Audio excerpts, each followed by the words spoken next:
Pertanyaan dari Naila Nabila, kalau hutang puasa belum lunas, apakah nanti hutang puasanya jadi double? Hutang puasa itu biasanya orang misalkan sakit, sudah ada kesempatan Syawal gak nyaur-nyaur, itu namanya punya hutang. Nah, orang yang punya hutang puasa ya sejumlah puasa yang dia tinggalkan ayyamam ma'dudat, ya. Hari-hari tertentu itu nyaurnya, ya. Kalau punya hutang 5 ya nyaur 5. Bagaimana kalau sampai Ramadan lagi?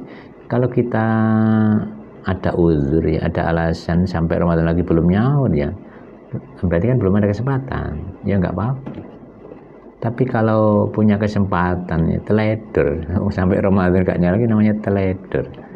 Nah, ya dosa menurut mazhab Syafi'i, ya, Imam Maliki, mazhab Syafi'i, Imam Ahmad bin Hanbal, dosa dan harus nyaur sejumlah hari yang ditentukan, ditambahi bonus hukuman fidyah, yaitu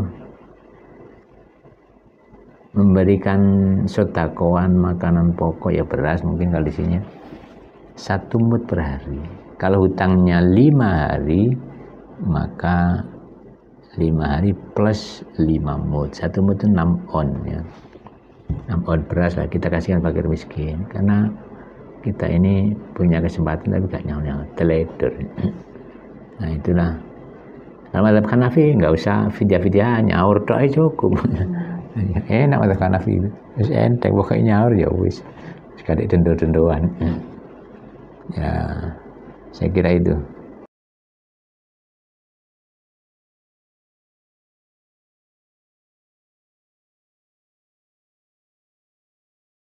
Pertanyaan dari Sulaimun, Gus milih salon yang jauh sama orang tua tapi nyaman, atau yang dekat orang tua sekalian berbakti tapi tidak nyaman?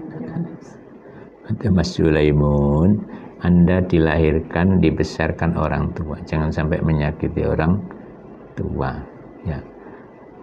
Jodoh itu bukan masalah jauh dan dekat dengan orang tua, yang penting dekat dengan Anda. Ya. Dan kalau bisa, ya kita nyaman, orang tua nyaman. Caranya berdoa. Kalau Anda baik, ya, pasti dapat istri yang baik, ya. Sebetulnya menyiasati orang tua itu bisa, ya. Biasanya orang itu kan egoisnya tinggi, sehingga orang tuanya egois, anaknya egois, ramelah di situ. Atau mertua lah bahasanya, mertua, ya. Mertua egois, dia egois, ya rame. Tapi kalau bisa menyiasati, insya Allah bisa. Misalkan begini, ya, kalau orang tua punya keinginan, jangan langsung ditolak. Mertua punya keinginan, jangan langsung ditolak. Jawablah dengan bijak, ya insya Allah saya musyawarahkan dengan istri, saya musyawarahkan dengan suami, saya tak istikharah. Kan enak jawaban dingin. Walaupun seminggu kok pancet ini, dikandani kok pancet. Lu kan masih istikharah, belum nemu jawaban. Kan tidak menyakiti orang tua, masih menghormati, enak jawabannya. Jadi mintalah kepada Allah, ya, dapat jodoh yang membuat Anda senang, orang tua juga senang. Karena apa? Orang tua itu kalau disenangkan, insya Allah Anda akan mulia dunia akhirat, menyenangkan orang tua.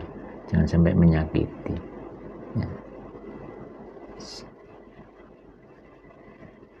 Saya kira itu. Jadi yang paling baik adalah yang nyaman dimanapun. Kalau nggak nyaman, ya jangan dijadikan jodoh. Nggak nyaman. Anda nyaman, orang tua nggak nyaman, berarti hidup nggak nyaman sampai nanti, ya. Cari yang nyaman di segala medan. Apa ada? Ada. Insya Allah ada, kalau yakin kepada Allah akan diberinya. Saya kira itu.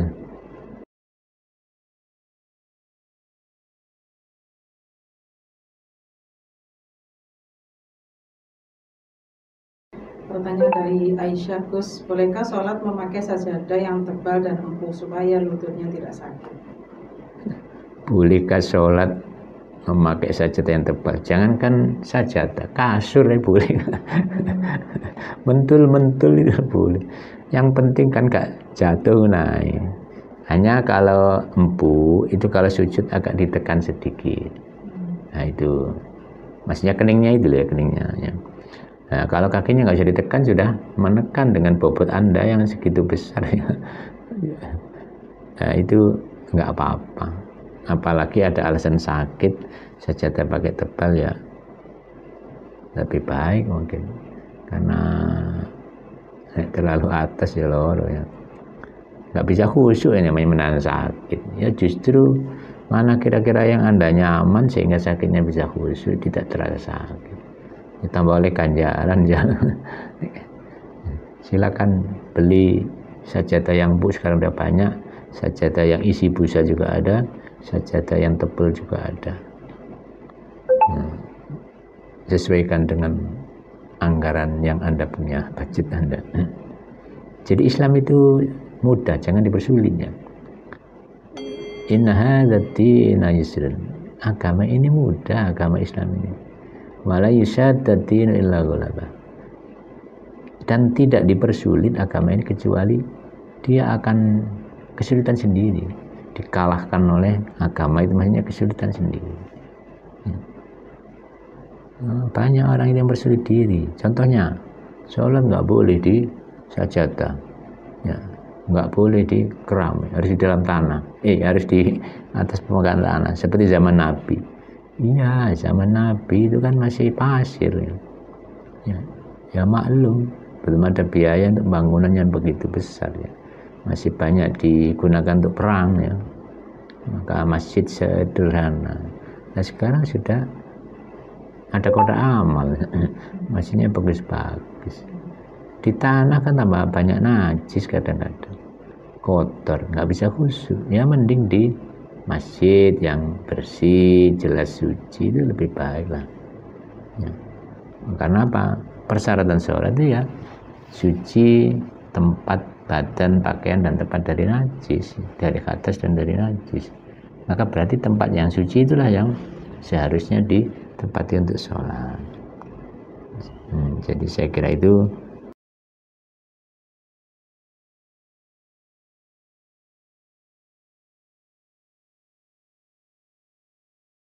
Pertanyaan dari Fitria Ningrum, Gus. Kalau ada anak kembar laki-laki dan perempuan, kata mbah saya itu jodohnya, jadi bisa nikah. Terus bundi nih, Gus. Kakak beradik itu adalah mahram, haram dinikah. Hurrimat alaikum ummahatukum wa banatukum wa akhwatukum. Diharamkan atas kalian adalah ibu-ibu kalian.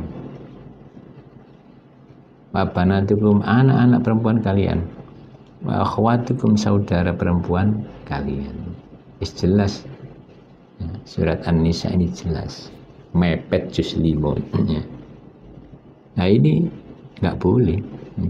Namanya mahram itu dilarang selama-lamanya untuk menikahinya. Kalau ada kakek yang punya pendapat kembar itu jodohnya, mungkin jodoh rezekinya, bukan menikah ya. Haram menikah ya, nggak sah nikahnya, dan berzina kalau tahu hukumnya ya. Saya kira itu. Jadi sekali lagi lihat surat An-Nisa ini ya. Insya Allah Anda akan tahu siapa yang haram dinikahi, siapa yang halal dinikahi. Saya kira itu ya.